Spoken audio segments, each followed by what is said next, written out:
Hey there guys, I'm back to another video. Today I just want to go and talk about 10 games you should look out for after this year's E3. Now, what do I mean by look out for? I mean you should definitely look up when these games are going to release and keep an eye on them as they are coming out to go and see reviews and stuff like that. But also look out for them for new details such as release dates, new trailers, new gameplay, etc, etc. So a lot of these games don't have release dates, but some of them do, and I will mention them, those release dates as I go on. But yeah, let's just go and dive into the first game. These are in no particular order whatsoever, so keep that in mind. But the first game I want to go and talk about is The Last of Us Part 2. Now, Naughty Dog has been trying their best to keep as much of the game behind closed doors, not showing us much when it comes to the story, the gameplay, anything like that. We still don't even know if Joel is in this game. I mean, in that first teaser trailer, the reveal trailer for The Last of Us Part 2, we saw that, Joel was there, but is he a ghost? Is he a vision within Ellie's mind? We know that this game is a lot about hate, but how much of this game is about her trying to avenge Joel's death? Or is it about Ellie's past? There's still a lot to go and find out when it comes to the story for The Last of Us Part 2.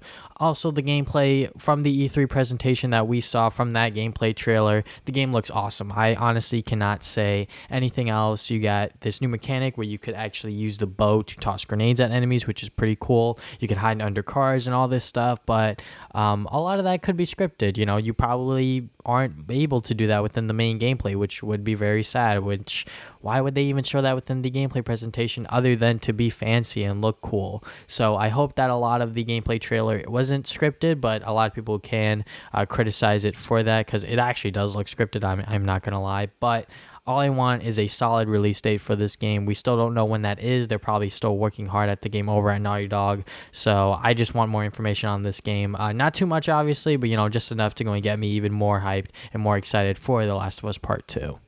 Next game I want to talk about is Super Smash Bros. Ultimate.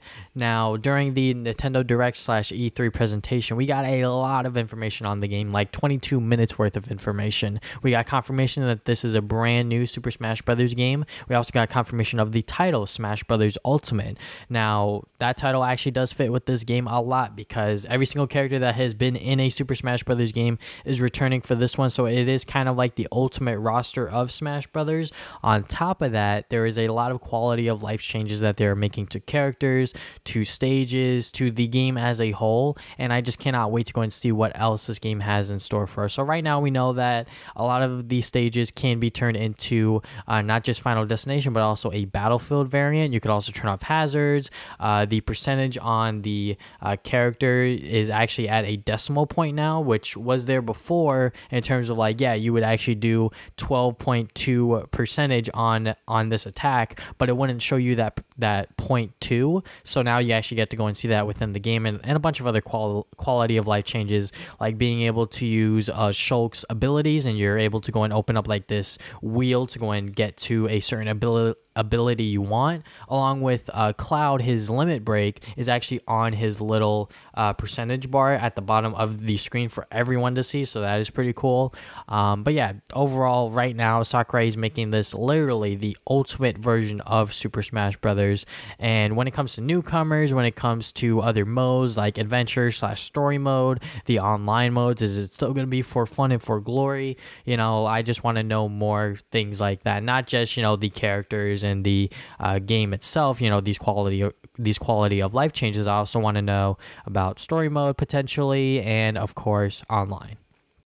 Next game I want to go and quickly talk about is Super Mario Party. Now, we already know a lot about this game, but I feel like you guys should go and definitely keep an eye on this game just because this Mario Party looks like it's actually going to be really goddamn good. And the reason I say that is because they are going back to the old formula of everyone taking their own turn. No one's on a, little cart or whatever. Everyone is able to freely roam on the board on their own, which is great and fantastic. On top of that, they're making some changes of their own to make make the game a little bit more interesting that they haven't done within previous Mario Party games. For example, each character has their own special die, so everyone has access to the normal die, which is 1 through 6, but there's also special character die where each character, a certain number will be more common on that die. So for example, on Peach, I believe her special number is 3, so there's going to be a lot of 3s on her die, but obviously there are other numbers on there like maybe 0 or 5 and stuff like that, but for the majority there's a bunch of 3s in there, and I believe for Mario it's a bunch of 2s, etc, etc. So it's definitely very cool that they are having this little implementation of strategy into the game when it comes to picking your character. Because before it was all cosmetic. It was like, all right, I want to play as Boo because I want to play as Boo. But now it's like, all right, I want to play as Boo because his special die is good for this board and stuff like that. So I cannot wait to go and see what else this new Mario Party game has in store. We already got details that there is online functionality when it comes to playing the mini games. I hope that they change that to where we could actually have a full-blown Mario Party game online and not just, you get to play the mini games with your friends, but that's about it. And all of the other details that have come out after E3 are just great, fantastic. Cannot wait for this game. Comes out October 5th.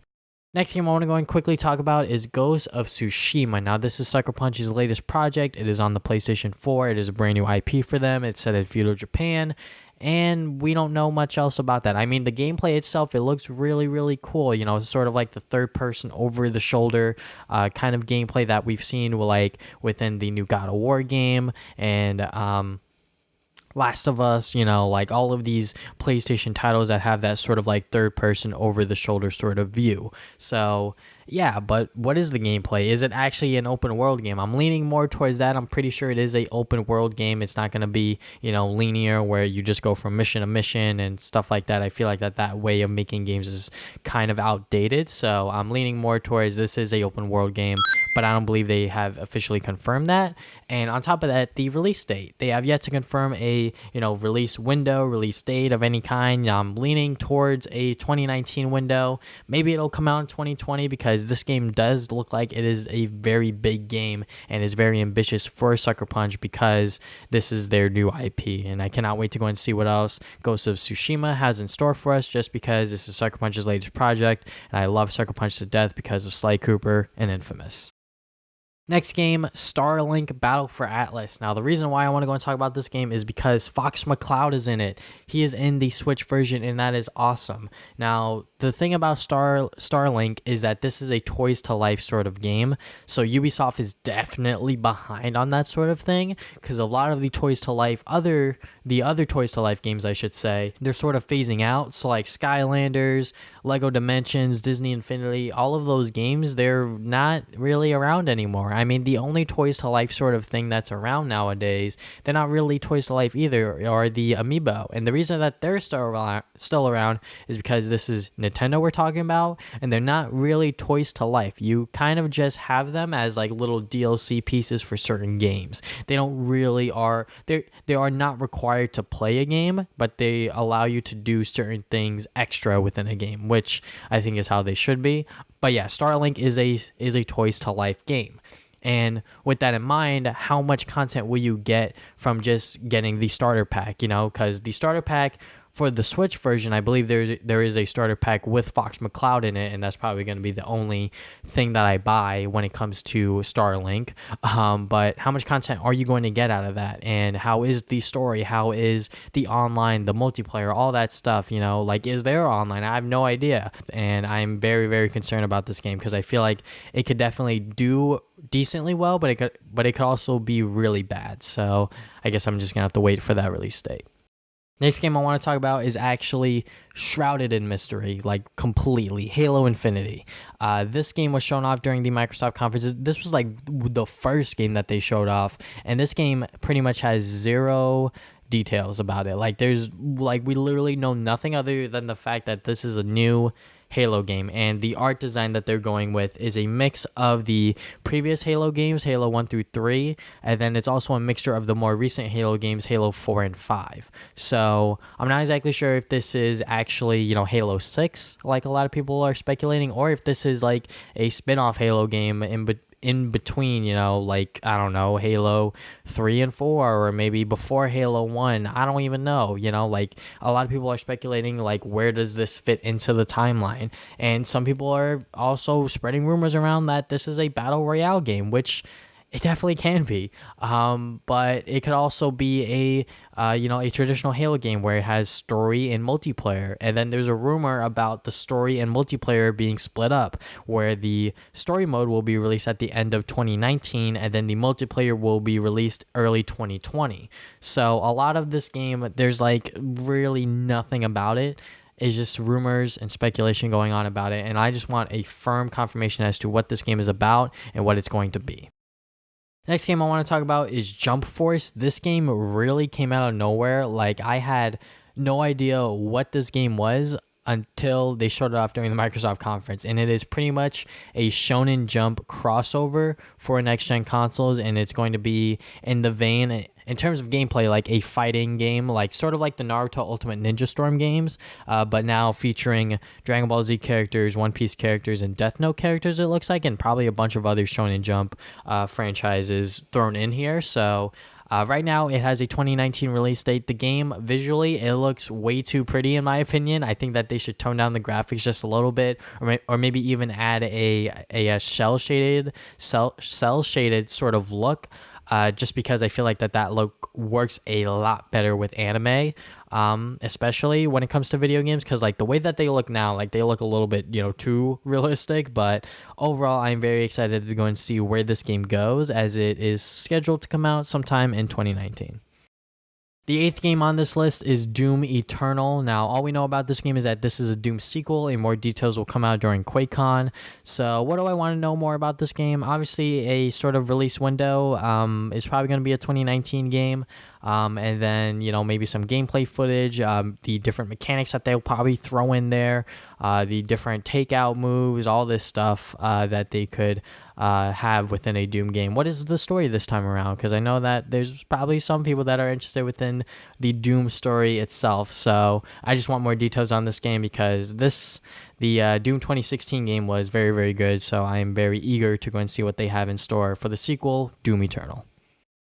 Next game I want to go and talk about real quick is Devil May Cry 5. Now, when I first saw this game during the Microsoft conference, I was like, wait, is this DMC 2? But no, it is Devil May Cry 5. They're distancing themselves from the reboot that was DMC, which personally I like that game, but hey, I guess Capcom was like, all right, we're not doing that again. We're just going to have Devil May Cry 5 now, and we're just going to do it the way it was before. So, but yeah, the game itself, it looks really, really good. I'm not a huge Devil May Cry fan, but I really did like the DMC reboot, and I want to go and see what they are doing with the Devil May Cry series now that they are moving on with what they had previously and not with the rebooted stuff. So this game is scheduled to come out in 2019 of spring, so I cannot wait to go and see what else they are going to show in terms of story, in terms of gameplay, all that stuff, because we did see Dante at the end of that trailer, but he looked a little crazy, drugged out sort of thing. So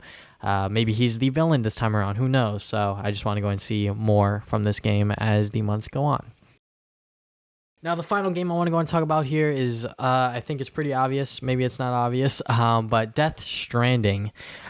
This game is still within mystery for a lot of people, and I cannot blame you, because it is kind of hard to go and tell what this game is trying to do, what it is doing in terms of gameplay, in terms of story.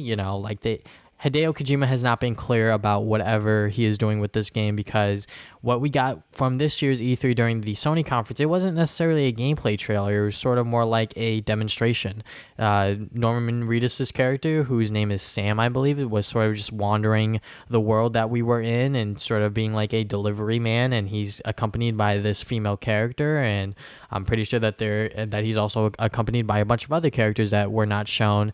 But yeah, there's still a lot of mystery behind this game, and I want to know some sort of release window, maybe some actual gameplay, instead of Norman Reedus' character just walking around and, delivering stuff and doing monotonous things. So I just want to go and finally get some concrete information on this game, because ever since he has revealed this game, it's been a lot of just like, what the hell is going on? This looks very trippy, and I have no idea what's going on, but hopefully by next E3 we get some solid details on Death Stranding. So yeah, that is going to be it for this week's video. These are the 10 games that you should definitely look out for after this year's E3. What are some of the games that you believe other people should look out for when it comes to games shown off during this year's E3? Be sure to sound them off in the comment section below. Thank you guys for watching this video. If you guys haven't already, you can subscribe. I put new videos up every single Saturday. Want to follow my social media accounts, Facebook and Twitter, you can do that as well. You can also follow my twitch.tv page where I try to stream. I can't stream right now at the moment because I am busy with school and work, but hopefully that will change very soon after the 4th of July. But yeah, I think that is about it. Thank you guys for watching this video once again, and I'll see you guys next time with more videos. Game on, gamers.